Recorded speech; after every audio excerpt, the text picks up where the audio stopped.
الفائزون لو أنزلنا هذا القرآن على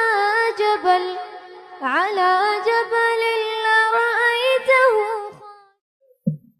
அஸ்ஸலாமு அலைக்கும் வரஹ்மத்துல்லாஹி வபரகாத்துஹு.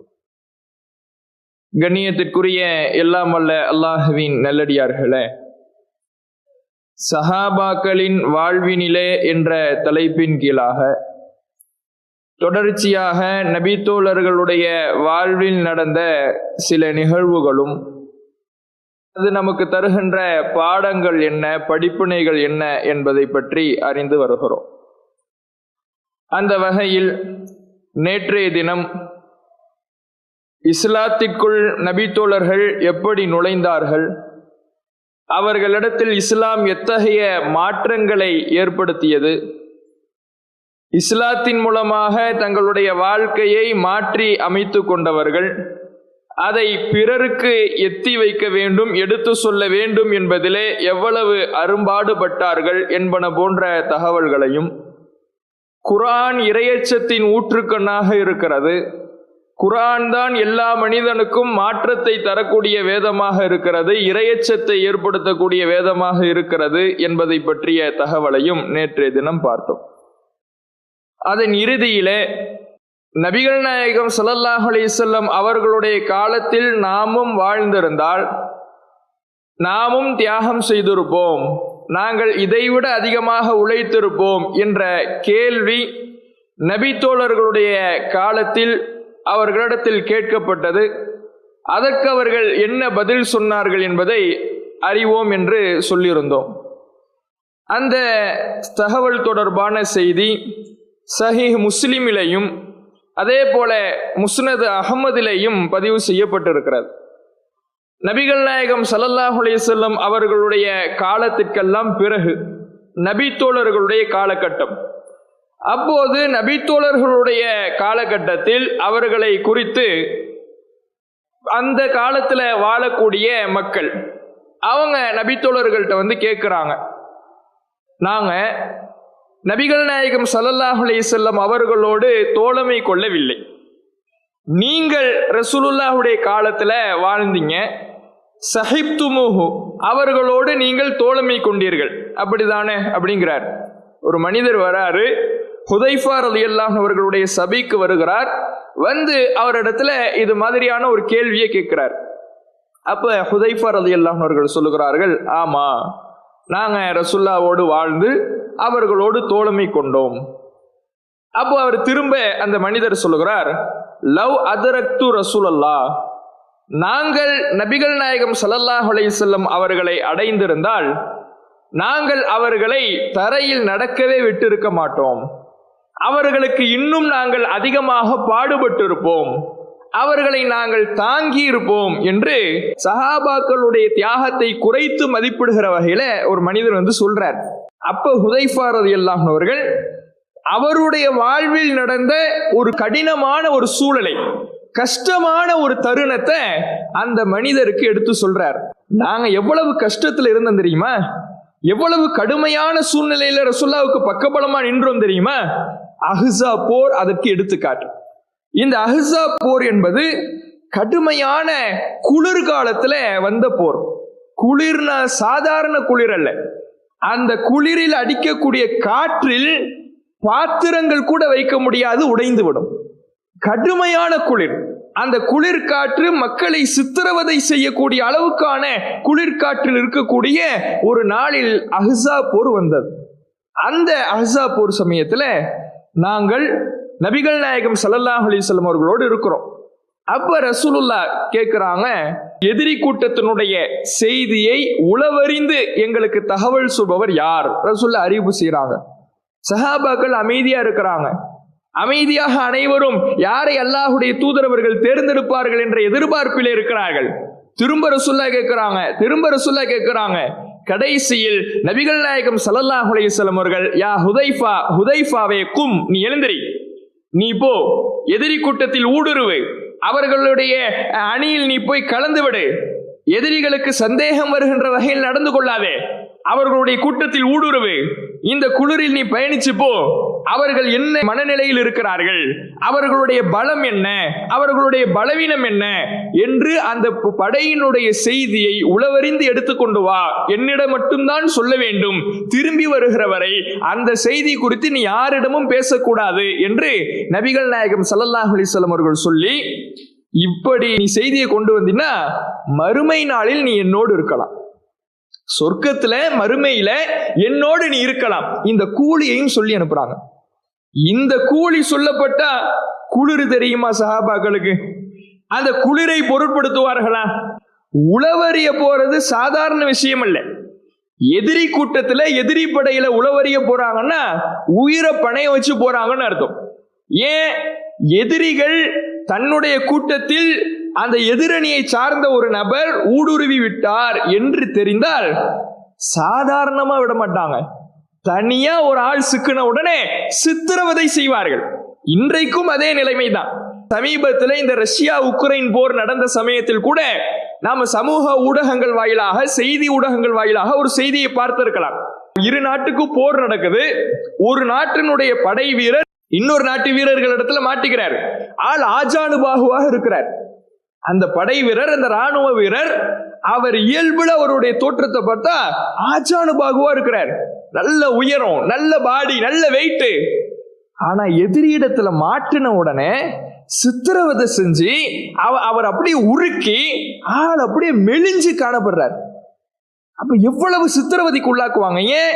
தனியா ஒரு ஆள் மாட்டிக்கிட்டா தங்களுடைய ஒட்டுமொத்த கோபத்தையும் எங்களை ஏமாற்றி எங்களுடைய கண்களில் மண்ணை தூவி எங்களுடைய கூட்டத்தில் நீ ஊடுருவியா, அந்த கோபத்தின் வெளிப்பாடாக அவரை போய் நட்டிய புடைச்சிடுவாங்க. இதுதான் இன்னைக்கு அன்னைக்கு. அப்ப அன்றைய காலகட்டத்தில் அந்த குளிரையும் பொருட்படுத்தாம அவர் போறாரு, எதிரிகளுடைய செய்தியை உளவறிய போறாரு. இந்த கஷ்டத்தை எல்லாம் உயிரை பணைய வைத்து போறாருன்னா எதுக்காக போனாரு? நபிகள் நாயகம் ஸல்லல்லாஹு அலைஹி வஸல்லம் அவர்கள் சொன்ன ஒரு வாக்குறுதி, நீ மறுமையில் என்னோடு சுவனத்தில் இருப்பாய். இப்படி நாங்கள்லாம் கஷ்டப்பட்டோம் என்று ஹுதைஃபா ரலியல்லாஹு அன்ஹு அவர்கள் நபி தோழர்களுடைய தியாகத்தை குறைத்து மதிப்பிட்ட அந்த மனிதருக்கு பதில் சொல்றாங்க. அப்ப இதுல ஹுதைஃபா ரலியல்லாஹு அன்ஹு அவர்கள் சொல்ல வரக்கூடிய கருத்து என்ன? நீங்கள் ரசூலுல்லாஹ்வுடைய காலத்துல வாழாம, ரசூலுல்லாஹ்வுடைய முகத்தை பார்க்காம, நாங்க ரசூலுல்லாஹ்வுடைய காலத்துல இருந்தா இதை விட அதிகமா செஞ்சிருப்போம், இதை விட கூடுதலா தியாகம் செஞ்சிருப்போம், இதை விட அதிகமாக பாடுபட்டு இருப்போம் என்று உங்களுக்கு வாய்ப்பு வராத வரை என்ன நாள் நீங்க பேசலாம். நீங்க அந்த நேரத்துல அந்த சூழலை பார்க்காத வரை என்னன்னாலும் பேசலாம். எல்லாரும் பேசுவாங்க. தனக்கு ஒரு வாய்ப்பு வருகிற வரை சில பேரை பார்க்கலாம். நல்ல பொருளாதார வலிமை மிக்க, நல்ல பொருளாதார செல்வ படைத்த ஒரு மனிதர், ஆனா ஆளு கஞ்சரா இருப்பார். காசை கையிலிருந்து இறக்கவே மாட்டார், மக்களுக்கு வாரி வழங்க மாட்டார், கொடுக்க மாட்டார். அவரை பார்த்துட்டு இன்னொரு ஆள் பேசும், எனக்கு மட்டும் கஞ்ச பயலா இருக்கலாம், எனக்கு மட்டும் அல்லாஹ் செல்வத்தை கொடுத்துருந்தா எப்படி செலவு செய்வோம் தெரியுமா அப்படின்னு நாம பேசுவோம். ஆனா அந்த செல்வம் நம்ம கைக்கு வந்த உடனே அவரை மாதிரிதான் நம்மளும் மாறும். அப்ப எந்த ஒரு சூழலும் நம்முடைய வாழ்க்கையில் வருகின்ற வரை நாம என்ன செய்வோம் அப்படிங்கறதெல்லாம் அந்த சூழல் தான் தீர்மானிக்கும். அப்ப என்னன்னாலும் பேசலாம், சூழல் வராத வரை என்னன்னாலும் பேசலாம். அப்படிதான் அன்றைய காலத்துல நபித்தோழர்களுடைய காலத்துல பேசுறாங்க. ஆனா நாங்க பேச்சில் காட்டவில்லை, சொல்லில் வீரர்களாக இல்லை. நபிகள் நாயகம் அவர்களோடு நாங்கள் தோழமை கொண்டிருந்த பொழுது அவர்களுக்காக நாங்கள் பாடுபட்டோம். குளிரை பொருட்படுத்தல. காரணம், நாங்கள் மறுமையை உறுதியாக ஆழமாக நம்பியிருந்தோம். எங்களுக்கு சுவனத்தில் ஒரு இடம் இருக்கிறது என்று நபிகள் நாயகம் ஸல்லல்லாஹு அலைஹி வஸல்லம் அவர்கள் வாக்களித்து விட்டால் அதற்காக எப்படியாவது அந்த சுவனத்தை நோக்கி பயணிக்கக்கூடியவர்களாக இருந்தோம். இதுதான் அந்த ஹுதைஃபா ரலியல்லாஹு அன்ஹு அவர்கள் சொல்லக்கூடிய கருத்து. ஒரு மனிதனுடைய உள்ளம், இத்தனை சம்பவங்களை பார்க்கிறோம், நபித்தோழர்களுடைய வாழ்க்கையை படிக்கிறோம். அந்த வாழ்க்கையில் எல்லாம் எப்படி இவர்கள் இப்படி நடந்தார்கள், எப்படி இவ்வளவு தியாகத்துக்கு சொந்தக்காரர்களாக இருந்தார்கள், செல்வத்தை எல்லாம் அள்ளி கொடுத்தார்கள், உயிரை இழந்தார்கள், ரத்தத்தை சிந்தினார்கள், வெட்டப்பட்டார்கள், குத்தப்பட்டார்கள், புறக்கணிக்கப்பட்டார்கள், விரட்டப்பட்டார்கள். இத்தனை தியாகங்களையும் இவர்களால் எப்படி செய்ய முடிந்தது? எப்படி அவர்களுடைய மனம் தாங்கிக் கொண்டது? அவர்களுடைய மனம் தங்களுடைய உயிரை இழப்பதற்கு, இறைவனுடைய பாதையில் கொடுப்பதற்கு எப்படி அவர்களுடைய மனம் அவர்களுக்கு ஒத்துக்கொண்டது? காரணம் முன்னே ஒண்ணுதான், மறுமை தொடர்பான நம்பிக்கை அவர்களுடைய உள்ளத்திலே, ஆழ்மனதிலே ஆழமாக பதிந்திருந்தது. உலக மோகம் இல்லாமல் இருந்தது. இந்த உலகம் என்பது மார்க்க என்ன பார்வையில் சொல்லி காட்டுது? நபிகள் நாயகம் ஸல்லல்லாஹு அலைஹி வஸல்லம் அவர்கள் சொன்னார்கள், கமஸலி ராக்கிப், இந்த உலகத்துக்கும் எனக்கு என்னப்பா தொடர்பு? மாலி வலி துன்யா, எனக்கு இந்த உலகத்துக்கும் என்ன தொடர்பு? கமஸலி ராக்கிப், நான் ஒரு பயணியை போன்றவன். அந்த பயணி என்ன செய்கிறான்? சாரஃபி யௌமின் சாயிஃப், நல்ல உஷ்ணமான, நல்ல வெயில் அடிக்கக்கூடிய, உச்சந்தலையிலே சூரியனுடைய வெப்பம் இறங்கக்கூடிய, நடு உச்சியில சூரியன் இருக்கும் பொழுது வெப்பமான அந்த நேரத்தில், பகல் நேரத்தில் ஒரு பயணி பயணம் செய்கிறான். அப்படி அந்த உஷ்ணத்தை தவிர்த்துக் கொள்வதற்காக ஒரு மரத்துக்கு கீழே நிழலை அனுபவிக்கிறான். சும்மசார தரக்கஹா, பிறகு அந்த நிழலை விட்டு எழுந்து புறப்பட்டு சென்று விடுகிறானே, அந்த பயணி எப்படி அந்த நிழலை அனுபவித்தானோ அந்த அளவுக்கு தான் இந்த உலக வாழ்க்கை. ஒரு பயணியை போலத்தான் இந்த உலகத்தினுடைய வாழ்க்கை ஒரு மனிதனுக்கு இருக்கிறது. ஒரு பயணி இந்த உலகத்தில் வாழுகிற பொழுது அவன் ஒரு மரத்தினுடைய நிழலை எப்படி அனுபவிக்கிறானோ, உஷ்ண மிகுந்த வெயிலிலிருந்து தன்னை தற்காத்துக் கொள்வதற்காக சிறிது நேரம் ஓய்வுக்காக ஒரு மரத்தில் ஒதுங்குகிறானே, அதுதான் உலக வாழ்க்கை. அதை தாண்டி வேறு எதுவும் கிடையாது. அந்த மரத்திலே நிரந்தரமா படுத்து தூங்கலாம் நினைப்போமா யாராவது? எங்க பயணம் செய்ய முடிவு செஞ்சுட்டோமோ அந்த இலக்கை அடையத்தான் நினைப்போம். நடந்து போறோம், பயணம் செய்ய நினைக்கிறோம், நல்ல வெயில் அடிக்குது, நிழலுக்கு ஒதுங்குறோம், நிழல்லே நின்றுடுவோம், காலத்துக்கும் வருஷம் முழுக்க நிழல்ல இருந்துடுவோம். யாராவது நினைப்போமா? கொஞ்ச நேரம் ஒதுங்குவோம், ரிலாக்ஸ் ஆன உடனே எங்க போகணுமோ அங்க போயிடுவோம். இதுதான் இந்த உலக வாழ்க்கை. இந்த உலகம் என்பது மறுமைக்கான பயண கூடம், ஒரு வாகனம், அவ்வளவுதான். இந்த உலகம் என்பது ஒரு வாகனம். மறுமைக்காக நம்ம பயணிச்சுக்கிட்டு இருக்கிறோம். இந்த வாகனத்திலே புறப்பட்டு சென்று கொண்டிருக்கிறோம். இந்த வாகனத்தில் நாம் பயணிக்கும் பொழுது ஒரு பயணிக்கு என்ன தேவையோ அதைத்தான் இந்த உலகத்தில் ஏற்படுத்திக் கொள்ள வேண்டுமே தவிர, இந்த உலகத்தின் இன்பத்திலே மோகத்திலே திளைத்து விட்டால் மறுமை தொடர்பான சிந்தனை மங்க ஆரம்பிக்கும். அந்த மறுமை சிந்தனையை மங்க விடாமல் உலக மோகம் தவிர்த்து அந்த சஹாபாக்கள் தங்களுடைய உலக வாழ்க்கையை நபிகள் நாயகம் வழிகாட்டிய அடிப்படையில் அமைத்து கொண்டு மறுமையினுடைய நம்பிக்கையை ஆழ் மனதில் பதிய வச்சதுனாலதான் அவர்களால் இவ்வளவு தியாகத்தையும் செய்ய முடிஞ்சது. நபிகள் நாயகம் ஸல்லல்லாஹு அலைஹி வஸல்லம் அவர்கள் இன்னொரு இடத்துல சொல்றாங்க, இந்த உலகத்துல எப்படி வாழணும்ங்கிறத கற்றுத்தராங்க.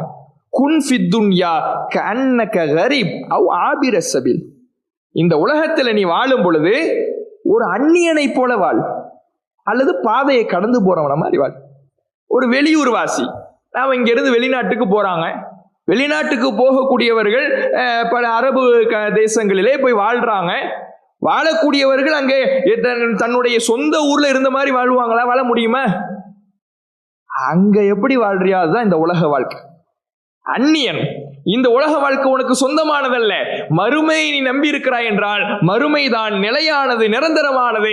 அதை நோக்கி பயணிக்கின்ற ஒரு பயணியை போலத்தான் இந்த உலகத்தில் வாழ வேண்டும் என்று நபிகள் நாயகம் ஸல்லல்லாஹு அலைஹி வஸல்லம் அவர்கள் கற்றுத் தருகிறார்கள். இந்த நம்பிக்கை நம்ம மனசுல ஆழமா பதியணும். உலகத்தை பற்றிய இந்த பார்வை ஆழமாக பதியணும். இந்த உலகம் என்பது எனக்கு நிரந்தரம் அல்ல என்ற சிந்தனை நம்முடைய உள்ளத்தில் மேலோங்க வேண்டும். மறுமை தான் நிரந்தரம். அந்த மறுமைக்காக என்னுடைய உழைப்பு என்றென்றும் இருக்கும். இந்த உலகத்தின் மோகம் என்னுடைய மறுமை சிந்தனையை மறைத்து விடாது. இந்த சிந்தனை எண்ணம் நம்முடைய உள்ளத்தில் இருக்கணும். உள்ளத்தை பொறுத்தவரையில மனோ தத்துவத்துல 2 விதமா பிடிப்பாங்க. நம்முடைய மனதை, சிந்தனையை 2 விதமா பிடிப்பாங்க. கான்சியஸ் மைண்ட், சப்கான்சியஸ் மைண்ட் அப்படிம்பாங்க. அதாவது மேல் மனது, ஆழ்மனது. தமிழ்ல சொல்றதா இருந்தா மேல் மனது, ஆழ்மனது. இந்த ஆழ்மனது இருக்குல்ல, அதுதான் நம்முடைய வாழ்க்கையில் மாற்றத்தை உண்டாக்கும். மேல் மனதெல்லாம் சும்மா என்ன ஓட்டம் மாதிரி. இப்ப பசிச்சா சாப்பிடுறோம், பசிச்சா சாப்பிடுறது, பசிச்சா சாப்பிடணுங்கிறது நம்முடைய ஆழ் மனசுல பதிஞ்ச விஷயம்.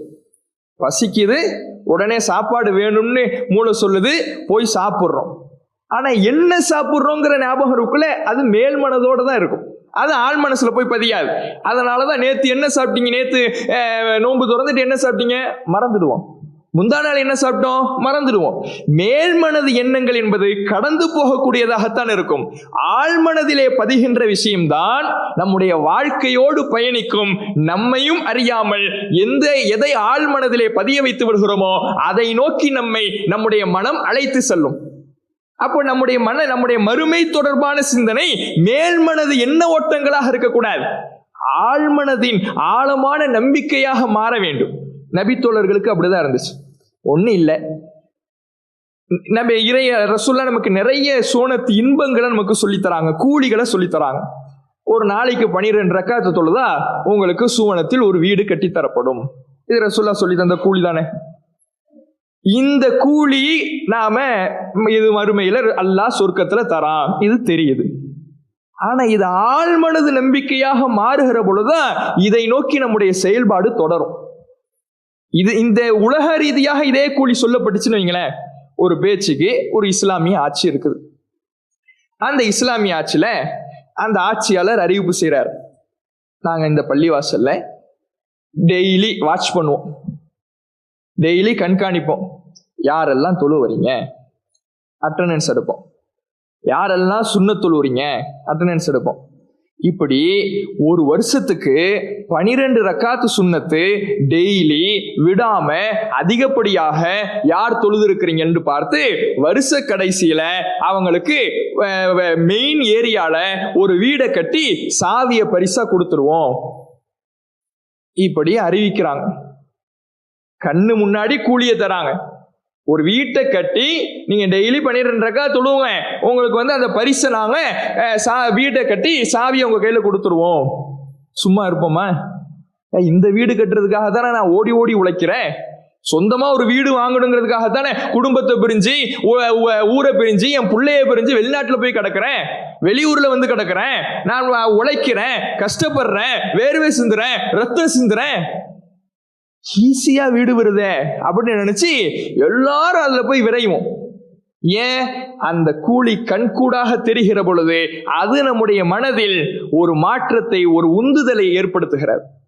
அது மாதிரி நம்ம மனசுல ஆழமாக மறுமை தொடர்பான கூலிகளையும் மறுமை தொடர்பான இன்பங்களையும் பதிய வச்சிட்டோம்னா தன்னால் அந்த மனம் நம்மை நன்மையான செயல்பாடுகளை நோக்கி, மறுமை தொடர்பான செயல்பாடுகளை நோக்கி உந்தி தள்ளும். சஹாபாக்கள் அப்படிதான் நம்பினாங்க. அல்லாஹுடைய தூதரவர்கள் சொன்ன கூலிகளையும் நன்மைகளையும் சுவனத்து இன்பங்களையும் கண்கூடாக பார்ப்பதை போல இந்த உலகத்தில் ஒரு இன்பம் கிடைத்தால் அதற்கு நாம் எப்படி போட்டி போடுகிறோமோ அதை விட அதிகமாக சுவனத்து இன்பம் என்பது நிரந்தரமான இன்பம், நிலையான இன்பம், அதற்கு நாம் போட்டி போட வேண்டும் என்று கடுமையாக போட்டி போட்டார்கள். அதனாலதான் அவங்க மறுமைக்காக பாடுபட்டாங்க. உயிரை இழக்க தயாராக ஆனாங்க, பொருளாதாரத்தை கொட்டி கொடுக்க தயாராக ஆனாங்க, ரத்தத்தை சிந்த தயாராக ஆனாங்க. அப்ப அந்த மறுமை தொடர்பான நம்பிக்கை நம்முடைய ஆழ்மனது நம்பிக்கையாக மாறுகிற பொழுதுதான் இது போன்ற செயல்பாடுகள் வரும். நபிகள் நாயகம் ஸல்லல்லாஹு அலைஹி வஸல்லம் காலத்தில் அந்த சஹாபாக்கள் இடத்துல எப்படியெல்லாம் இந்த மறுமை தொடர்பான நம்பிக்கை எந்த அளவுக்கு அவர்களை பாடுபட வைத்தது. அவர்கள் கஷ்டத்தை எல்லாம் அதனால் எப்படியெல்லாம் பொருட்படுத்தாமல் இருந்தார்கள். சிரமம் வருகிற பொழுது அதையெல்லாம் பற்றி கவலைப்படாமல் இருந்தார்கள். மறுமை மறுமை மறுமை மறுமை எனக்கு இருந்தா போதும், மறுமையில் ஒரு இடம் இருந்தால் போதும் என்று அவர்கள் எப்படி வாழ்ந்தார்கள். அதற்கு ஏராளமான எடுத்துக்காட்டுகள் அவர்களுடைய வாழ்விலே கொட்டி கிடக்கிறது. முஸ்னத் அஹ்மதிலே பதிவு செய்யப்பட்ட செய்தி 22,606வது செய்தியாக பதிவு செய்யப்பட்டு இருக்கிறது. அம்ரு இப்னுல் ஜுமூஹ் என்கின்ற ஒரு நபித்தோழர், அம்ரு இப்னுல் ஜுமூஹ். இந்த அம்ரு இப்னுல் ஜுமூஹ் என்கின்ற நபித்தோழரை பத்தி பார்த்தோம்னா அவர் கொஞ்சம் கால் ஊனமானவர். கால் ஊனம்னா ரொம்ப பெரிய, அவரால் நடக்க முடியாத அளவு ஊனம் கிடையாது. இந்த ஒரு கால் சிறியதாக சில பேர் இருக்கணும், பார்த்துருப்போம்ல. சில பேருக்கு பார்த்தோம்னா ஒரு கால் மட்டும் சின்னதா இருக்கும். அதனால அவர்கள் நடக்கும் பொழுது தாங்கி தாங்கி நடப்பாங்க, ஒரு பக்கம் சரிந்து சரிந்து நடப்பாங்க. இது மாதிரியான ஒரு ஊனம் உள்ளவராக, குறைபாடு உள்ளவராக இந்த அம்ரு இப்னுல் ஜுமூஹ் ரலியல்லாஹு அன்ஹு இருக்கிறார். இவர் யார்? ஆக்சுவலா இவர் யார் அப்படின்னு பார்த்தோம்னா நாம எல்லாரும் கேள்விப்பட்டிருப்போம். பத்ரு போர்க்களத்துல 2 இளைஞர்கள் அபூஜஹலை தேடி சென்றார்கள். அவர்கள் 2 பேரும் முஆத் அப்படின்னு கேள்விப்பட்டிருப்போம். அவர்கள் தான் அபூஜஹலை கொன்றார்கள் அப்படின்னு நாம பார்த்திருப்போம். அந்த இளைஞர் ஒரு முஆத் இப்னு அம்ரு, அவருடைய தகப்பனார் தான் இந்த அம்ரு இப்னுல் ஜுமூஹ். இவரு நபிகள் நாயகம் ஸல்லல்லாஹு அலைஹி வஸல்லம் அவர்களிடத்துல உஹது போர்ல வந்து கேட்கிறார். மகன் பத்ரு போர்ல வீர தீர செயலாற்றி ரசூலுல்லாவை ஒருவன் திட்டுகிறான், ஏசுகிறான், வசைபாடுகிறான் என்று தெரிந்தவுடன் அவனை தேடி சென்று தன்னை பற்றியெல்லாம் கவலைப்படாமல், தன் உலக வாழ்க்கையை பற்றியெல்லாம் கவலைப்படாமல் அந்த மறுமை வாழ்க்கைக்காக அவர் ஓடி சென்றார். தகப்பனார் உஹது போர்ல ரசூலுல்லாஹ் வந்து கேட்கிறார், யா ரசூலல்லாஹ், அல்லாஹ்வுடைய தூதரவர்களே, அரஐத இன்னி காத்தல்து ஃபீ சபீலில்லாஹ் ஹத்தா உக்தல, நான் இந்த போரிலே போரிட்டு இறுதியில் கொல்லப்பட்டு விட்டால் அம்ஷி பி ரிஜிலி ஹாதிஹி ஸஹீஹத்தன் ஃபில் ஜன்னா, சொர்க்கத்துல என் கால் இப்ப ஊனமா இருக்குதே, இதெல்லாம் சரியாகி நல்ல காலோடு நல்ல நிலைமையோடு சொர்க்கத்துல நான் நடப்பேனா கேட்கிறார். எப்படி கேட்கிறாரு பாருங்க. என் கால் இப்ப ஊனமாக இருக்குது, என்னால் நல்லா நடக்க முடியல, சீராக நடக்க முடியல, தாங்கி தாங்கி நடக்கிறேன், கோணல் கோணலாக நடக்கிறேன். நான் ஒருவேளை கொல்லப்பட்டுட்டேன்னு வைங்களேன், போரிட்டுட்டேன், கடுமையான முறையில போரி விடுகிறேன், எதிரிகளால் கொல்லப்பட்டு விடுகிறேன், அப்ப நான் சொர்க்கத்துக்கு போவேனா? அப்ப சொர்க்கத்துக்கு போயிட்டேன்னா என் கால் சரியாயிடுமா? அங்க வந்து நான் என் கால் ஆரோக்கியமாக நல்ல காலாக ஆகிவிடுமா கேட்கிறார். நபிகள் நாயகம் ஸல்லல்லாஹு அலைஹி வஸல்லம் அவர்கள் சொல்லுகிறார்கள், நஅம், ஆமா, நீ நல்ல நிலைமையில வந்துருவ, உன் கால் சீராகிவிடும், சொர்க்கத்திலே அந்த கால் எல்லாம் குறைகள் எதுவும் இல்லாமல் நீ நல்ல முறையில் ஆரோக்கியமானவனாக இருப்பாய். சொன்ன உடனே கடுமையான முறையில போரிடுகிறார். அந்த போர்ல யாரெல்லாம் கொல்லப்படுறாங்கன்னு பாருங்க. இவர் கொல்லப்படுறார், இந்த அம்ர் இப்னுல் ஜமூஹ் ரலியல்லாஹு அன்ஹு அவர்கள் கொல்லப்படுகிறார். இவருடைய சகோதரருடைய மகன் கொல்லப்படுறார். இவர்களுடைய அடிமை ஒருவர் கொல்லப்படுறார். ஒரு குடும்பத்திலிருந்து இவர் கொல்லப்படுறாரு, இவருடைய சகோதரருடைய மகன் கொல்லப்படுறாரு, இவர்களுக்கு இருந்த ஒரு அடிமையும் கொல்லப்பட்டு விடுகிறார். மொத்தம் 3 பேர் ஒரே குடும்பத்திலிருந்து கொல்லப்பட்டு விடுகிறார்கள். கொல்லப்பட்ட உடனே போர் முடியுது. நபிகள் நாயகம் ஸல்லல்லாஹு அலைஹி வஸல்லம் அவர்கள் இவரை பார்க்கிறார்கள், இவருடைய உடலை பார்க்கிறார்கள், ஜனாசாவை பார்க்கிறார்கள். பார்த்தவுடன் நபிகள் நாயகத்திற்கு இவர் கேட்டதுதான் நினைவுக்கு வருது. ரசூலுல்லாஹ் கேட்டார்ல, அல்லாஹ்வுடைய தூதரே, நான் இதிலே கொல்லப்பட்டு விட்டால் என் காலு சரியாயிடுமா சொர்க்கத்துல நான் நல்லா நடப்பேனா? தாங்கி தாங்கி நடக்க மாட்டேன்ல என்று கேட்டாரே, சுவனத்தை விரும்பினாரே, அந்த கேள்விதான் ரசூலுல்லாஹ்வுக்கு நினைவுக்கு வந்து அவரை பார்த்து ரசூலுல்லாஹ் அந்த அவருடைய உடலை பார்த்து சொல்றாங்க, கன்னி அன்துரு இலைக்க தம்ஷி பிரிஜ்லிக ஹாதிஹி ஸஹீஹத்தன் ஃபில் ஜன்னா, இதோ இவரை பார்க்கிறேன் நான் இப்போது, எப்படி எனக்கு என் பார்வை எப்படி தெரியுமா இருக்குது? சொர்க்கத்தில் இவர் நல்ல முறையில் நல்ல காலோடு ஊனமில்லாமல் குறையில்லாமல் நடப்பது போல இவருடைய உடலை நான் பார்க்கிறேன். சொர்க்கத்தில் அவர் நடந்துகிட்டு இருக்கிற மாதிரி நான் பார்க்கிறேன். ரசூலுல்லாஹ் சொல்றாங்க, எவ்வளவு பெரிய மன வலிமைன்னு பாருங்க.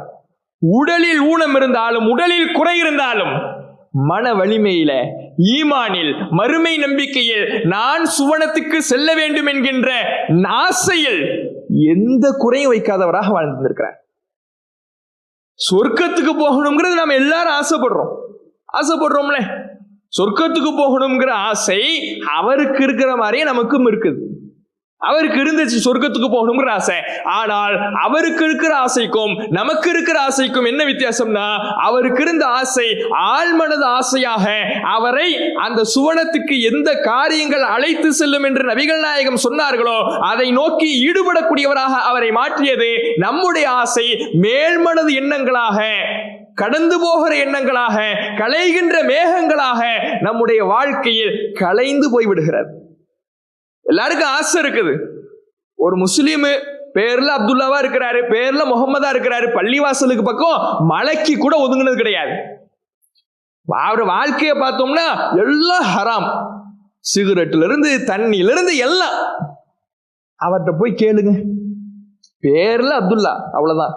பள்ளிவாசல் பக்கம் எட்டி கூட பார்த்தது கிடையாது. அவர்கிட்ட போய், நீ சொர்க்கத்துக்கு போகணும்னு நினைக்கிறியா, நரகத்துக்கு போகணும்னு நினைக்கிறியா கேளுங்க. பைத்தியமா எனக்கு நரகத்துக்கு போவேன், என்னை பார்த்து எனக்கு உனக்கு எப்படி தெரியுது? என்னை பார்த்தா கிறுக்கா தெரியுதா? பைத்தியமா எனக்கு? யாராவது நரகத்தை விரும்புவானா? யாராவது நரகத்துக்கு போகணும்னு நினைப்பானா? சொர்க்கத்துக்கு போகணும்னு தான் நினைக்கிறேன். வாழ்க்கையில இல்லைனாலும் எல்லாருடைய எண்ணமும் என்னவாதான் இருக்கு? சொர்க்கம் தான் இருக்கு. ஆனால் எண்ணத்தை மட்டும் மேல்மனது ஆசைகளை மட்டும் வைத்து சுவனத்திற்குள்ளே நம்மால் நுழைந்து விட முடியாது. அந்த சுவனத்திற்கான ஆசை நம் ஆழ்மனதிலே பதிகிற பொழுதுதான் நம்முடைய செயல்பாடுகளில் வெளிப்படும். அந்த செயல்பாடுகள் தான் இறை அருளை பெற்றுத்தரும். அந்த இறை அருள் தான் நம்மை சுவனத்திற்கு அழைத்து செல்லும். அப்ப சொர்க்கத்தினுடைய ஆசை எந்த அளவுக்கு ஒரு மனிதனுடைய உள்ளத்தில் இருந்திருக்கு. உடம்புல குறை இருக்குது, பலவீனம் இருக்கிறது, அதெல்லாம் இருந்தாலும் நான் சொர்க்கத்துக்கு போறதுக்காக இந்த உலகத்துல வாழ்றேன், அதற்காக பயணித்துக் கொண்டிருக்கிறேன், அதற்காக பயணிக்கின்ற பயணிதான் நான். அது கிடைக்கும்னா வேற எதுவுமே எனக்கு வேணாம். சொர்க்கம் கிடைக்குன்னு தெரிஞ்சிருச்சுன்னா வேற என்ன எனக்கு வேணும், அதுதான் போதும் அப்படின்ட்டு போகக்கூடியவராக இந்த அம்ரு இப்னு ஜமூஹ் ரலியல்லாஹு அன்ஹு அவர்களுடைய வாழ்க்கையை பார்க்கிறோம். அதே போல ரபிஆ பின் கஅப் ரலியல்லாஹு அன்ஹு அவர்கள் நபிகள் நாயகம் ஸல்லல்லாஹு அலைஹி வஸல்லம் அவர்களுடைய உதவியாளராக இருக்கிறார். அனஸ் ரலியல்லாஹு அன்ஹு அவர்கள் எப்படி ஒரு உதவியாளரோ அது போல ரசூலுல்லாஹ்வுக்கு இன்னொரு உதவியாளர் யாருன்னு பாத்தீங்கன்னா இந்த ரபிஆ பின் கஅப் ரலியல்லாஹு அன்ஹு அவர்கள். இது ரொம்ப சின்ன வயசு தான். அனஸ் ரலியல்லாஹு அன்ஹு அவர்கள் மாதிரி ஒரு சின்ன வயது தான். ரசூலுல்லாஹ் அவர்கள் மரணிக்கும் பொழுது 20 வயசு கூட அடையல. ரொம்ப சின்ன வயதாகத்தான், ஒரு இளைஞராகத்தான், ஒரு சிறுவராகத்தான், டீனேஜ் பருவத்தில் உள்ளவராகத்தான் இருக்கிறார். ரொம்ப ரசூலுல்லாஹ்வுக்காக கடுமையாக உழைக்கிறார். எந்த அளவுக்கு கடுமையாக உழைக்கிறார்னா, நபிகள் நாயகம் ஸல்லல்லாஹு அலைஹி வஸல்லம் அவர்களுக்காக நான் எல்லா தேவைகளையும் நான் நிறைவேற்றி கொடுப்பேன். நிறைவேற்றி கொடுத்துட்டு ரசூலுல்லாஹ் வீட்டுக்கு போயிட்டா கூட அவங்க வீட்டு பக்கத்திலே உட்கார்ந்துருப்பேன். ஏன்னா அவங்களுக்கு திடீர்னு ஏதாவது தேவை வந்துச்சுன்னா என்ன தேடுவாங்களோ அப்படின்னு ரசூலுல்லாஹ்வுடைய வீட்டுக்கு பக்கத்திலே உட்கார்ந்துருப்பேன். உட்கார்ந்து பார்ப்பேன். கொஞ்ச நேரத்தில் நான் தூங்கவும் செஞ்சிருவேன் அப்படிங்கிறார். அந்த அளவுக்கு ஒரு சிறிய பருவத்தில் தான் இருந்திருக்கிறார். அப்ப அப்படி இருக்கும் பொழுது ரசூலுல்லாஹ் ஒரு நாள் இவர் உழைக்கிறத பார்க்கிறாங்க. இவர் ரொம்ப நமக்கு நிறைய தேவைகள் நிறைவேற்றி தராரே அப்படின்னு சொல்லி பார்த்துட்டு நபிகள் நாயகம் ஸல்லல்லாஹு அலைஹி வஸல்லம் அவர்கள் இவருடைய உழைப்பை, இவருடைய ஆர்வத்தை பார்த்து விட்டு கேட்கிறார்கள், சல் யா ரபிஆ துஅத. ரபியாவே என்னனாலும் கேளு, உனக்கு நான் தரேன். கேட்கிறது யாரு? சாதாரண மனிதர் அல்ல, ஒரு நாட்டை ஆளக்கூடியவர்கள். ஒரு நாட்டை ஆளக்கூடிய நபிகள் நாயகம் கேட்கிறார்கள், சல் யா ரபிஆ துஅத. ரபியாவே என்னனாலும் கேளு, இதுதான் கேளு அதுதான் கேளுன்னு ரசூலுல்லாஹ் சொல்லல, என்னனாலும் கேளு உனக்கு வழங்கப்படும் அப்படிங்கிறாங்க. அப்ப இவர் எவ்வளவு பக்குவம்னு பாருங்க. இவர் சொல்லுகிறார், அல்லாஹ்வுடைய தூதர் அவர்களே, அன்துரு ஃபி அம்ரி யா ரசூலல்லாஹ் சும்ம அல்லமக்க தாலிக். அல்லாஹ்வுடைய தூதரே, நீங்க கேட்க சொல்றீங்க, நான் கொஞ்சம் யோசிச்சு சொல்லட்டுமா? நான் கொஞ்சம் யோசிச்சு நிதானமாக என்ன வேணுங்கிறத உங்களுக்கு தெரிவிக்கட்டுமா அப்படிங்கிறார். சரி தெரிவி. போயிடுறார். போயிட்டு அவர் சொல்லுகிறார், ஃபஃபகர்து ஃபி நஃப்ஸி, என் உள்ளத்துல நான் சிந்தித்தேன், என் மனதில் நான் நபிகள் நாயகத்தினுடைய கோரிக்கையை அசை போட்டேன். ஃபஅரஃப்து, அப்ப நான் தெரிஞ்சுக்கிட்ட விஷயம் என்னன்னா, அன்ன துன்யா முன்கத்திஅத்துன் ஸாயிலா, இந்த உலக வாழ்க்கை என்பது அழியக்கூடியது, நிரந்தரமற்றது. வஅன்னலி ஃபீஹா ரிஸ்கன் சயக்ஃபீனி வயஅதீனி, இந்த உலகத்துல நான் வாழ்வதற்கு, என் நாட்களை கழிப்பதற்கு என்ன ரிஸ்க் தேவையோ அது அல்லாஹ் எனக்கு கொடுத்திருக்கிறான், அது எனக்கு போதும். நான் அதுக்கு அதிகப்படியா நான் நினைக்கல. ஏன்னா இது அழியக்கூடிய உலகம், இது முடியக்கூடிய உலகம். இந்த அழியக்கூடிய உலகத்தில், நிரந்தரமற்ற உலகத்தில் எனக்கு என்ன தேவையோ அல்லாஹ் அதை தந்திருக்கிறான், அது எனக்கு போதும். இதனால உலகத்தை பத்தி எதுவும் நான் கேட்க போறது இல்லை.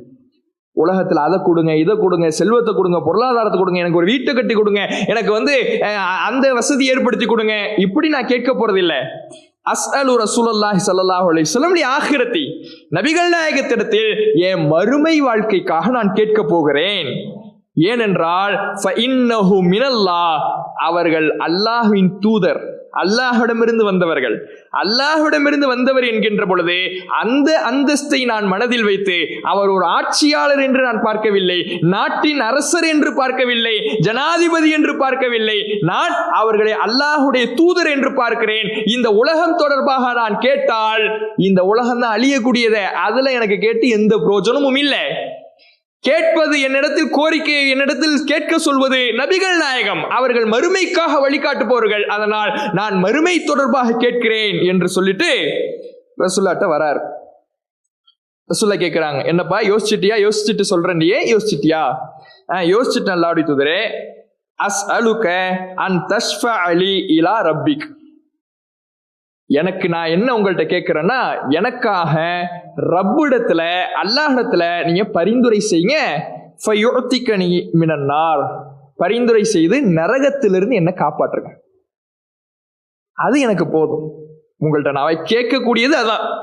என்ன எனக்கு நீங்க மறுமையில பரிந்துரை செய்யணும், பரிந்துரை செய்து நரகத்திலிருந்து என்னை காப்பாற்றணும் அப்படிங்கிறார். ரசூல்லா என்ன கேட்கிறாங்கன்னு பாருங்க. ஏன் இப்படி ரசூல்லா கேட்கிறாங்கன்னா, இந்த கோரிக்கையை சொன்ன உடனே ரசூல்லா கேட்கிறாங்க, யாராவது உன்ட்ட இப்படி கேட்க சொன்னாங்களா?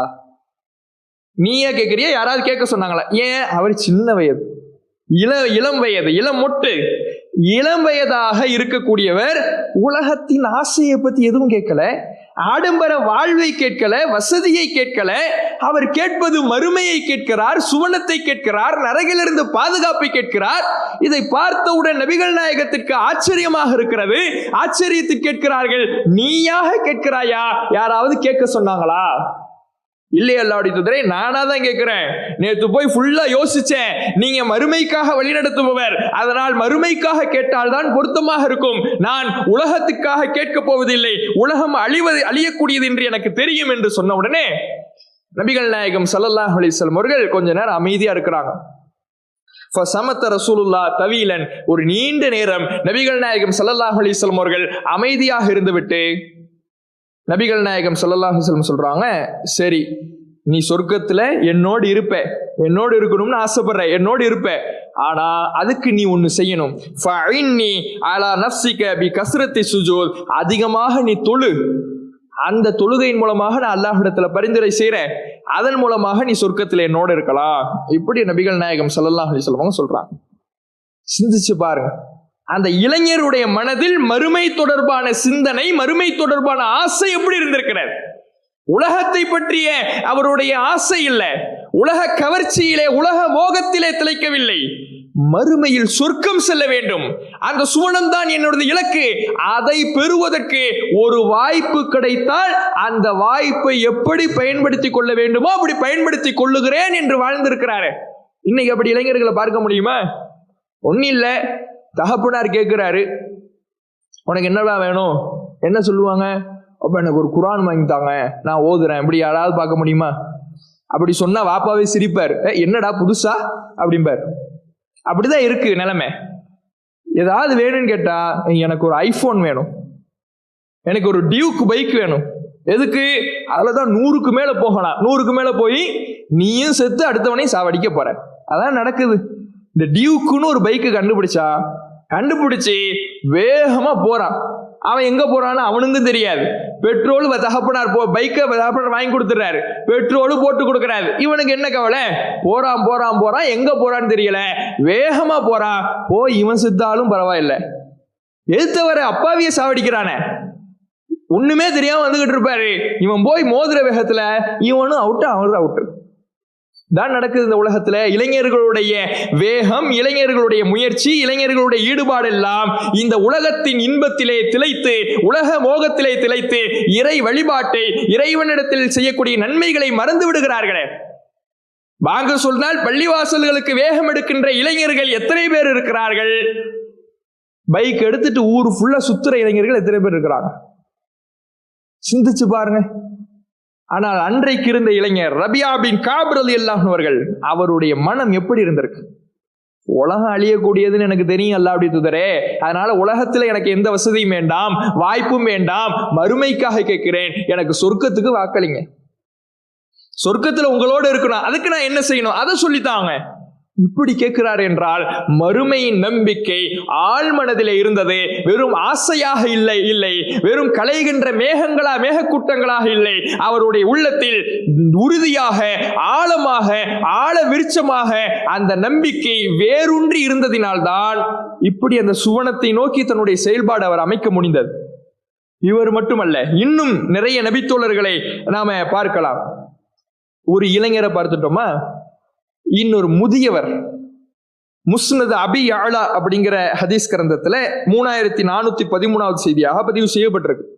இந்த முதியவர் எல்லாருக்கும் பிரபலமான ஒரு முதியவர், அபூ தல்ஹா ரலியல்லாஹு அவர்கள்.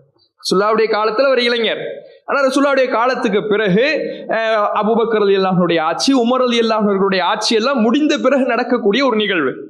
இவர் எவ்வளவு பெரிய வீரர் நமக்கு தெரியும். உஹது போர்ல நபிகள் நாயகம் ஸல்லல்லாஹு அலைஹி வஸல்லம் அவர்களை அரணாக கேடயமாக நின்று காத்து கொண்டிருந்தார். எதிரிகளுடைய அம்பு படைகளாக ஏவுகணைகளாக வந்து கொண்டிருந்த பொழுது தன்னுடைய உடலை நபிகள் நாயகத்தின் உடலோடு சாய்த்து நஹ்ரி தூன நஹ்ரிக்க சதுரி தூன சதுரிக்க, அல்லாஹ்வுடைய தூதரே தலையை உயர்த்தாதீர்கள், எதிரிகளுடைய அம்பு உங்களை தாக்கிவிட போகிறது, என்னுடைய நெஞ்சு உங்களுடைய நெஞ்சை காக்கும், என்னுடைய கழுத்து உங்களுடைய கழுத்தை காக்கும் என்று நபிகள் நாயகத்திற்கு கேடயமாக நின்று எதிரிகளுடைய அம்புகளை எல்லாம் தன்னுடைய கையில் சுமந்து கொண்டவர். அவ்வளவு சிறந்த வீரர், அவ்வளவு சிறந்த ஈடுபாடு கொண்டவர், மார்க்கத்திற்காக பாடுபட்ட அபூ துல்ஹா ரலியல்லாஹு அன்ஹு அவர்கள் எவ்வளவு பாடுபட்டிருப்பார், எவ்வளவு நன்மை அடைஞ்சிருப்பார். ஆனா மறுமைன்னு வந்துருச்சுன்னா நான் நன்மை அடைஞ்சிட்டேன், போதும், கம்ப்ளீட் பண்ணிட்டேன், எனக்கு நிறைய நன்மை தான் சேர்ந்திருக்கும், இப்படி நினைக்கல. மறுமையில நான் எதுவும் இல்லாம ஆயிட்டேன்னா என்ன பண்றது, இந்த பயம் முந்தி தள்ளும். அபூ துல்ஹா ரலியல்லாஹு அன்ஹு அவர்கள் ஒரு சூறாவை ஒரு வசனத்தை ஓதுகிறார். தௌபா அத்தியாயத்தில் இருக்கக்கூடிய தௌபா சூறாவை அப்படியே ஓதிக்கிட்டு வராரு. அதுல 41வது வசனம் இடம்பெறுது. அந்த வசனம் சொல்லக்கூடியது என்னன்னா, இன்ஃபிரு ஹிஃபாஃபன் வசிகாலன், உங்களுக்கு எளிதாக இருக்கும் பொழுதும் கடுமையான சூழலின் பொழுதும் நீங்கள் இறைப்பாதையிலே புறப்படுங்கள்.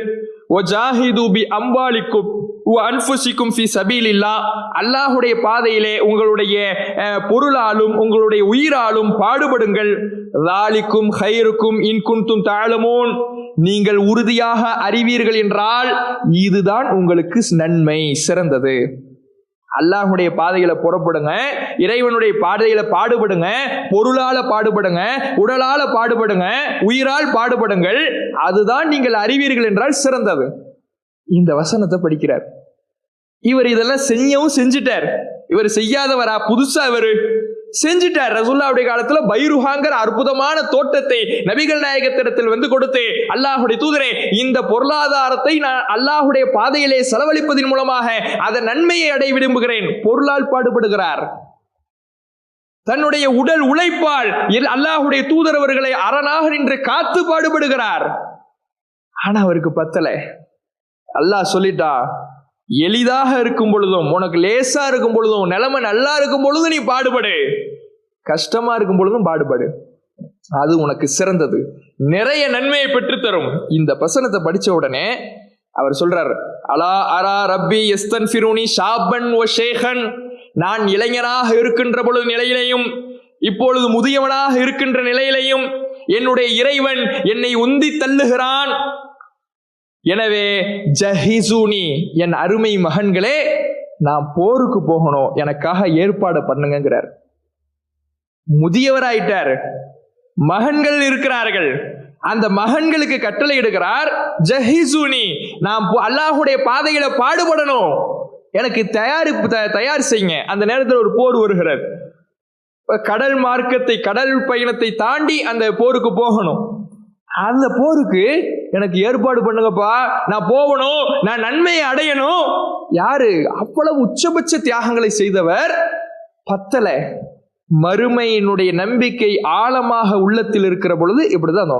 நாம ஒரு 5 வேளை தொழுதுட்டு நாம பண்ற பாடு இருக்குமே, நான் தொழுகையாளி, இதுக்கு மேல நான் என்ன நன்மை செய்யணும்?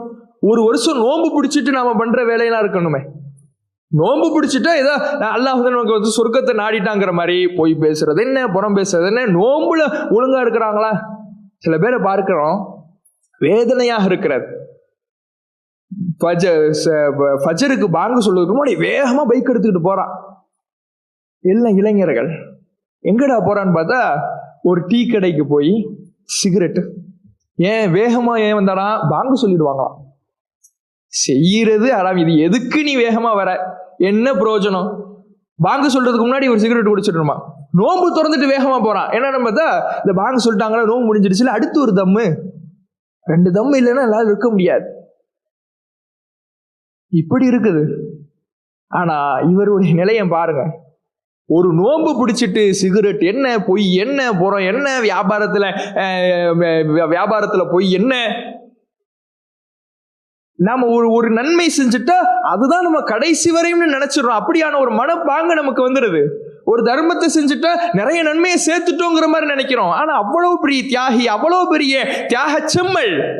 கடைசி காலத்துல அவர் தன்னுடைய மகனுக்கு சொல்றாரு, நான் செஞ்சது பத்தாது, அல்லாஹ்விடத்துல இன்னும் அடைய வேண்டும், இன்னும் குழியை பெற வேண்டும், இன்னும் நன்மை அடைய வேண்டும், எனக்கான தயாரிப்புகளை ஏற்படுத்துங்கள்.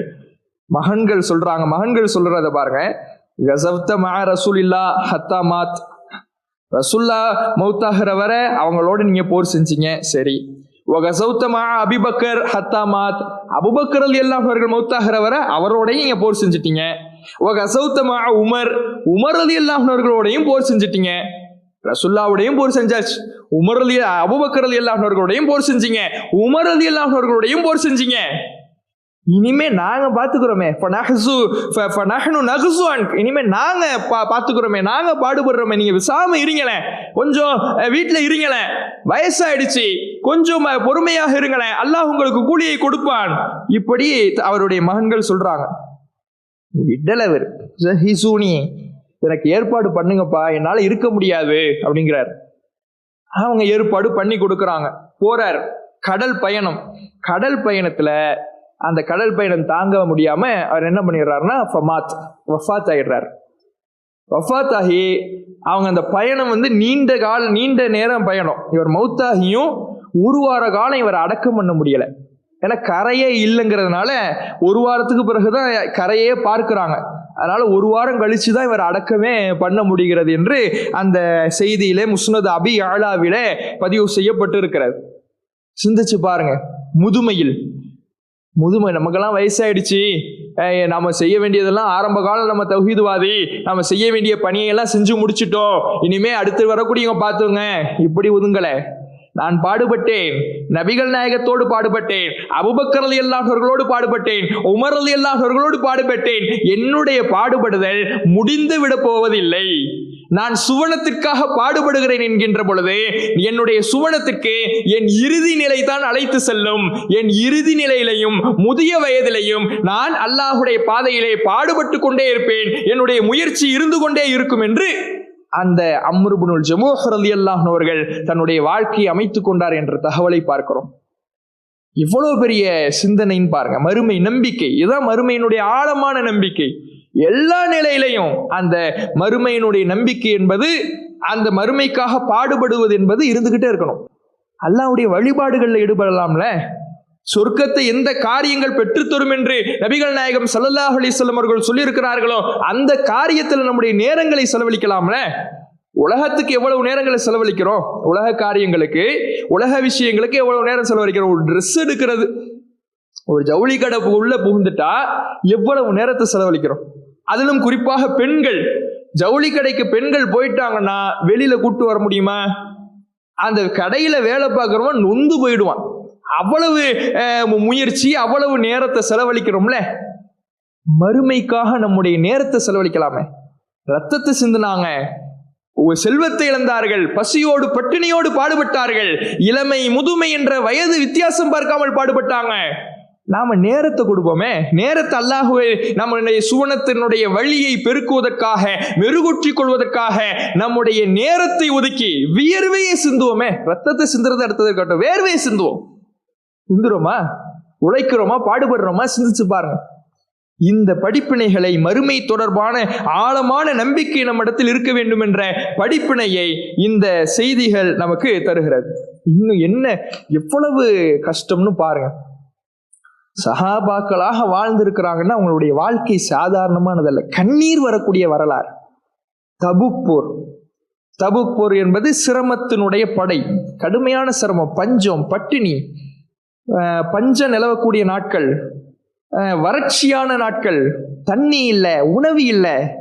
எந்த அளவுக்குன்னா சஹீஹ் இப்னு ஹுசைமா அப்படிங்கிற நூல்ல இடம்பெற்றிருக்கிறது. 101வது செய்தியாக அப்துல்லா இப்னு அப்பாஸ் ரலியல்லாஹு அவர்கள் சொல்றாங்க, உமர் ரலியல்லாஹு அவர்களிடத்துல இது மாதிரி நாங்க போய் கேட்டோம், தபுக் போர் சம்பந்தமா சொல்லுங்க அப்படின்னு நாங்க கேட்டோம். உமர் ரலியல்லாஹு அவர்கள் தபுக் சம்பந்தமா சொன்னாங்க. அந்த போரை பற்றி சொல்லுகிற பொழுது, கைலுன் ஷதீத், அந்த போர் என்பது கடுமையான வெப்பத்தில் நடந்துச்சு. அஹ்ஸா போர் கடும் குளிர், இது கடுமையான வறட்சி, கடுமையான பஞ்சம். எந்த அளவுக்குன்னா அசாபனா ஃபிஹி அத்ஷ், வறட்சின்னா தாகம் இல்லாம இருக்குமா? தாகத்தை அடைஞ்சோம். எந்த அளவுக்கு தாகம்னா நாங்கெல்லாம் அன்ன ரிகாபனாச தன்கத்தியோ, காய்ந்து போய் எங்க கழுத்தே அருந்து விழுந்து விடுமோங்கிற அளவுக்கு எங்களுக்கு தாகம் வந்துச்சு. கழுத்தெல்லாம் அப்படியே அருந்து விழுந்துடுமோ, காய்ந்து காய்ந்து காய்ந்து இதோட நம்முடைய வாழ்க்கை முடிஞ்சிச்சோ, மௌத்தாயிடுவோமோ என்கின்ற அளவுக்கு நாங்கள் தாகத்தை சந்தித்தோம். எங்கள்ல ஒருவர் தண்ணீர் தேடி போவார். தண்ணீர் எங்கேயாவது போய் தேடிட மாட்டோமா, கிடைச்சு கண்ணில் பட்டுடாதா அப்படின்னு போவார். போய் ஆள் திரும்பவே மாட்டார். தண்ணியை தேடி போய் ஆள் திரும்ப மாட்டார். திரும்பலன்னு நாங்க நினைச்சுப்போம், தாகத்திலேயே அவர் மௌத்தாயிட்டார் போல அப்படின்னு நாங்க நினைப்போம். அந்த அளவுக்கு தண்ணீர் தாகம், தண்ணீரே இல்லை. அதனால ஒரு மனிதர் என்ன பண்ணார்னா, அந்த போருக்கு வந்த ஒரு சஹாபி, தாகம், தண்ணி இல்லை, தண்ணியினுடைய பஞ்சம், தாகத்தால் தொண்டையெல்லாம் வறண்டு போகிறது. சாதாரண வறட்சி அல்ல, நாம் இன்றைக்கு பார்க்கின்ற வறட்சி அல்ல. அந்த வறட்சியில் தொண்டையே அருந்து விழுந்து விடுமோ என்கின்ற அளவுக்கான வறட்சி, தாகம். அதை தாங்க முடியாம ஒரு மனிதர் தன்னுடைய வாகனத்தை அறுத்தார். வாகனம் என்ன? ஒட்டகம். ஒட்டகத்தை அறுத்தார். ஒட்டகத்தை அறுத்து அதுல இருக்கக்கூடிய அந்த குடல்ல இருந்து சாணத்தை எடுத்தார். சாணம் ஈரமா இருக்கும்ல, அதை பிழிந்தார். அதுல வரக்கூடிய தண்ணீரை, ரத்தத்தை குடிக்க முடியாது, அந்த சாணத்தை பிழிந்து அதுல வரக்கூடிய அந்த ஈரத்தை அவர் தன்னுடைய தொண்டையில் நினைச்சுக்கிட்டாரு. அவ்வளவு தியாகம். இதை நினைப்போமா நம்ம? சாணம்லாம் ரோட்ல கிடந்தா நம்ம அருவருப்பா பார்க்கிறோம்ல, அந்த சாணம் அதுல இருக்கக்கூடிய ஈரமாவது என் தொண்டையை நினைச்சிடுமேண்டு அந்த துர்நாற்றம்லாம் தெரியுமா? அவ்வளவு தாகம் இருந்த தெரியாதுல, அவ்வளவு தாகம், உயிர் போயிடுமோங்கிற நில தாகத்துல சாணத்தை எடுத்து பிழிந்து அதனுடைய ஈரத்தை தொண்டையில் நினைத்துக் கொள்வோம். அபூபக்கர் ரலியல்லாஹு அன்ஹு அவர்கள் இந்த நிலைமையை பார்த்துட்டு ரசூலுல்லாஹ்ட்ட போறாங்க. யா ரசூலல்லாஹ், அல்லாஹ்வுடைய தூதரவர்களே, அல்லாஹ்விடத்தில் பிரார்த்தனை செய்து விடுங்கள், இனிமேல் தாங்க முடியாது, இந்த தோழர்களுடைய நிலைமை இனிமேல் தாங்காது, இந்த பஞ்சம் வாட்டி வதைத்து விடுகிறது, தண்ணீருக்காக அல்லாஹ்விடத்தில் பிரார்த்தனை செய்யுங்கள் என்று சொன்ன உடனே நபிகள் நாயகம் ஸல்லல்லாஹு அலைஹி வஸல்லம் அவர்கள் பிரார்த்தனை செய்கிறார்கள். அவர்களுடைய கையை உயர்த்துகிறார்கள். அந்த கையை அவர்கள் கீழே போடுவதற்கு முன்னால் மேகத்தை இறைவன் அனுப்பி, மேக கூட்டங்களை அனுப்பி மழை பொழிய வைக்கிறான். மழை பொழிந்தவுடன் அதுதான் அந்த படைக்கு புத்துணர்ச்சி ஊட்டியது, தண்ணீர் தாகத்தை தணித்தது, தண்ணீரை கொடுத்தது, மலரச் செய்தது. சஹாபாக்கள்லாம் அவங்கள்ட்ட இருந்த பாத்திரங்கள்ல தண்ணீரை நிரப்பிக்கிட்டாங்க. கடைசி அதுக்கப்புறம் மழை நின்றுச்சு. நாங்க போனோம். கடந்த உடனே தான் தெரியுது, அல்லாஹ் நாங்கள் இருந்த இடத்துக்கு மட்டும் மழையை அனுப்பியிருக்கிறான். கடந்து போய் பார்க்கறாங்க, மழையே இல்லை. ரசூலுல்லாஹ்வுடைய துஆவினார். சிந்திச்சு பாருங்க எவ்வளவு சிரமம். இதை தாங்கி கொண்டு ஒரு படையில இருக்கிறாங்கன்னா எதுக்காக இருக்கணும்? பதவி கிடைக்கும், பட்டம் கிடைக்கும், பேரு கிடைக்கும், புகழ் கிடைக்கும், இதுக்காகவா? மறுமையில் சுவனம் கிடைக்கும், மறுமையில் சொர்க்கத்துக்கு நபிகள் நாயகம் நம்மை அழைத்து செல்வார்கள், சுவனத்தில் நமக்கென்று ஒரு இடம் கிடைக்கும் என்ற அந்த மறுமை மறுமை மறுமை என்கின்ற சிந்தனை தான் இவ்வளவு கஷ்டத்தையும் பொறுத்துக்க செஞ்சுச்சு. சிந்திச்சு பாருங்க. இன்னைக்கு இந்த நிலை எப்ப வரும்னா, உலகம்ங்கிறது ஒரு வாழ்க்கை இல்லை, உலகம்ங்கிறது நிரந்தரம் இல்லை. இங்கே நாம் பொருளாதாரத்தை திரட்டுவது தப்பு இல்லை. நீங்களும் எப்படி பசியில கடங்க, பட்டினியில கடங்கன்னு இல்லை. பொருளாதாரத்தை சம்பாதிக்கலாம், திரட்டலாம். ஆனால் அந்த பொருளாதாரம் மறுமையை மழுங்கடிக்க வைத்து விடக்கூடாது. நன்மைகளில் நாம் போட்டி போடுவதை விட, நன்மைகளை சம்பாதிப்பதில் ஆர்வம் காட்டுவதை விட உலகத்திற்கு போட்டி போடுவது அதிகமாகிவிடக்கூடாது. அதுதான் அல்லாஹ் நமக்கு சொல்லித் தருகிறார். லா துல்ஹிக்கும் அம்வாலுக்கும் வலா அவுலாதுக்கும் அன் திக்ரில்லாஹ். அல்லாஹ்வுடைய நினைப்பை விட்டு உங்கள் பொருள் செல்வம் உங்களை திசை திருப்பி விடக்கூடாது. உலகத்துல திரட்டுறதுக்கு நான் போட்டி போடுறேன், பாடுபடுறேன், உழைக்கிறேன். மறுமைக்கு அது மாதிரியான உழைப்பு இல்லாம, அது மாதிரியான முயற்சி இல்லாம, மறுமைனா கொஞ்சம், உலகம்னா அதிகம்னா நம்முடைய முக்கியத்துவம் உலகத்திற்கு என்று ஆகிவிடுகிறது. அந்த மோகம் வந்துடக்கூடாது, அந்த நிலை வந்துடக்கூடாது. நிறைய பேரை பார்க்கிறோம், ஒரு பொருளாதார கஷ்டம் என்று வந்த உடனே அப்படியே தூண்டு போயிடுறத பார்க்கிறோம். அல்லாஹின் மீது உழைக்கக்கூடிய நம்பிக்கை, தவக்குல் அதிகமாக இருக்கணும். தவக்குல் அதிகமாக இருக்கிற பொழுது, மறுமை தொடர்பான ஆழமான நம்பிக்கை இருக்கிற பொழுது, இந்த உலகத்தில் என்ன கஷ்டம் வந்தாலும் அது பெருசாவே தெரியாது, அது மனதை பாதிக்கவே செய்யாது. நம்முடைய நிம்மதி, நம்முடைய ராகத் எல்லாமே நம்முடைய மனக்கண்ணோட்டத்தில் தான் இருக்கிறது.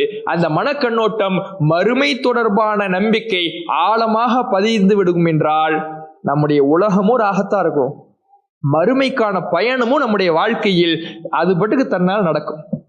அந்த ஆசை சும்மா மேல்மனது எண்ணமா இருந்துச்சுன்னு வைங்களேன், அது நம்மிடத்துல அலட்சியத்தை தான் உண்டாக்கும், உலக மோகம்தான் மிகைக்கும்.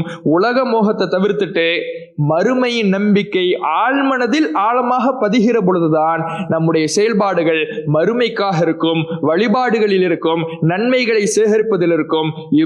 இப்படித்தான் நபித்தோழர்கள் இருந்தார்கள். அதனால்தான் அவர்கள் உயிரை இழப்பது, உயிரை கொடுப்பது அவங்களுக்கு பெருசா தெரியல, செல்வத்தை கொடுப்பது அவங்களுக்கு பெருசா தெரியல, அவங்க தங்களுடைய உடல் உறுப்புகளை இழப்பது பெருசா தெரியல.